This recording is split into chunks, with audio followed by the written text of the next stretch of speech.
બુદ્ધિ તો ઘણા લોકો પાસે છે, સદબુદ્ધિ કોઈક પાસે હોય છે.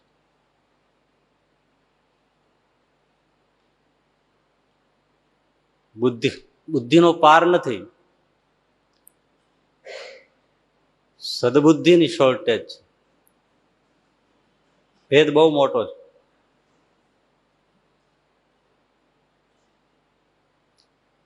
બુદ્ધિ તો જ્યાં જુઓ ત્યાં દેખાય છે.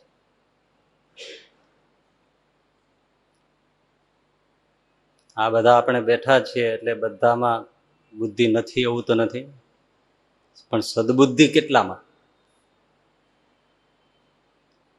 સદબુદ્ધિને આપણે માની લઈએ કે અમારી પાસે સદબુદ્ધિ છે તો વાત અલગ છે. બાકી સદબુદ્ધિ બહુ મોટું પદાર્થ છે. ભાગ્ય જ પ્રાપ્ત થાય છે, ભાગ્ય જ. અને ભાગ્ય જ પ્રાપ્ત થઈ જાય તો પછી કોઈ દુઃખ રહેતું નથી, એટલી ગેરંટી. એવી સદબુદ્ધિ મહાન ચીજ છે. બુદ્ધિ તો છે, કઈ બુદ્ધિ વગર તમે થોડું કમાતા હશો.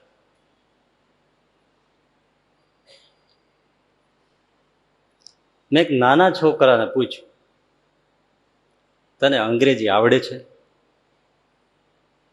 મને કે મને લખતા આવડે છે, વાંચતા નથી આવડતું. હું ચક્કરમાં પડી ગયો. લખતા આવડે છે ને વાંચતા નથી આવડતું, એ કેવું? મેં કીધું લખજે. લામા મામા મામા મામા ચારે બાજુ આડા નવડા લીટા તાણ્યા. મેં કીધું આ તે શું લખ્યું? એ તો મેં તમને કીધું લખતા આવડે છે, વાંચતા આવડતું નથી. છે ને બુદ્ધિ? આપણને ચક્કરમાં નાખી દેલ્યો. મને લખતા આવડે છે, વાંચતા નથી આવડતું. આ શું લખ્યું હતું? એ તો તમને પેલા કીધું. એક છોકરાને એના બાપાએ એના પપ્પાએ કીધું કે જા પોસ્ટ કાર્ડ લેતો આવે, લઈ આવું, પૈસા આપો. એટલે પૈસા આપે ને તો બધા લઈ આવે. પૈસા ન આપું અને પોસ્ટ કાર્ડ લઈ આવે તો તું સાચો દીકરો ગણા.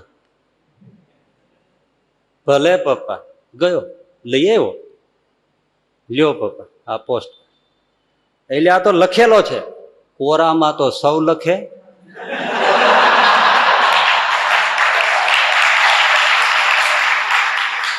લખેલામાં લખો તો તમે પપ્પા સાચા. છે ને બુદ્ધિ? 7 વર્ષનો છોકરો ઘરમાં સોફા ઉપર બેઠો બેઠો એક પુસ્તક વાંચતો હતો, અને એ પુસ્તકનું નામ હતું કેવી રીતે બાળ ઉછેર કરવો. 7 વર્ષનું છોકરું. એના પપ્પાની નજર પડી એટલે એ તો બહુ પેલા થઈ ગયા. કેલા તું આ વાંચે છે? તારી ઉંમર છે? છોકરાનો ઉછેર કેમ કરવો તારે આ વાંચવાની જરૂર છે? છોકરો ચોપડીમાં વાંચતો વાંચતો બોલ્યો, મારે જોવું તો પડે ને, તમે મારો ઉછેર બરાબર કરો છો કે નહીં? કેવા છે હોશિયાર! બુદ્ધિનો પાર નથી.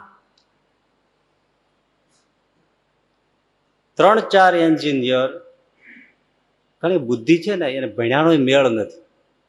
પછી આપણે એનો કોઠાસૂઝ કહીએ. કોઠાસૂઝ એટલે શું? હકીકતમાં તો બુદ્ધિ. રસ્તાને કાંઠે 3-4 એન્જિનિયર કઈક મથે મશીનરી સાથે, સવારના મથે. ચારે બાજુ આજુબાજુમાં એક ભરવાડ ઘેટા બકરા ચરાવે, એની નજર વારે વારે પડે. ભરવાડ ક્યાંય ભીણો નથી, અભણ છે. બુદ્ધિ જોઈજો તમે. એ જોઈને પાછો વયો જાય, વળી પાછો આવે, લાકડી ટેકે ઉભો રહે, નજર કરે, વયો જાય.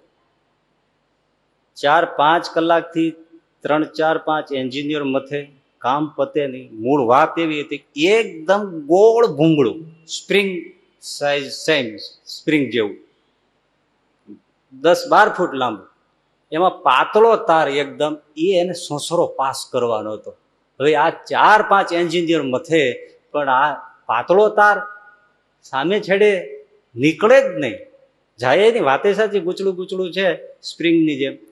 આ છેડેથી પેલે છેડે 10-12 ફૂટ સુધી કાઢવાનો પાતળો તાર, પરસેવે રેબઝેબ થઈ જાય, થાકી જાય, 4-5 કલાક ગઈ, તાર નીકળ્યો નહીં. પાછો એનો ભરવાડ આવ્યો. શું માણસું મથો છો હું?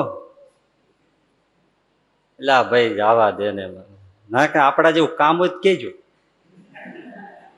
ભરવાડ, હવે ભાઈ અમે ડિગ્રી ઉપર ડિગ્રી ચડી ગઈ, એટલું ભણ્યા છે, તો આમાં અમને હળ બુજતી નથી ને તને શું ઘેટા બકરા ચરાવનારાને ખબર પડે, અને તું શું અમને મદદ કરે? નડે નહીં તોય બસ છે.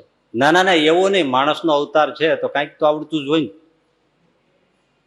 બધું કાંઈ ચોપડીમાં ના આવે. લ્યો ભરવાડ કે તમારે કામ હોય કેજો. એટલે એક જણાને એમ થયું કે ભાઈ હવે કહી દો ને એટલે લપ જાય અહીંથી. હા ભાઈ લપ, ચાલો, પણ શું છે કામ? કઈ નથી, આ પાઇપ ભૂંગળું છે ને આમ સ્પ્રિંગ જેવું, હા, એમાં આ પાતળો તાર જો આમ લચક લે એટલો બધો કોમળ છે, એ સામે કાઢવો છે, પણ હવે જતો જ નથી, આમ કરી અટકી જાય અટકી જાય. આ માથાકૂટ છે, એ વગર અમારે આ કાંઈ મશીનરી આગળ ચાલે એમ નથી. પ્રોબ્લેમ આ છે, નથી કોઈ દોરો જઈ શકતો, નથી કોઈ વસ્તુ જઈ શકે.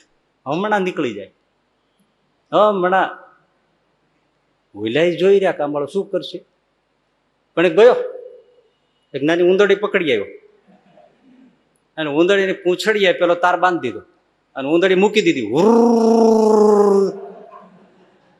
ઉંદરડી બહાર નીકળી ગઈ, તાર છોડી લીધો, લ્યો નીકળી ગયો ને. પેલા જોઈ રહ્યા માળો આ કેમ અમને કેમ ન સૂઝ્યું, ભરવાડે કાઢી દીધું. બુદ્ધિ છે એની પાસે, કાંઈક તો છે જ.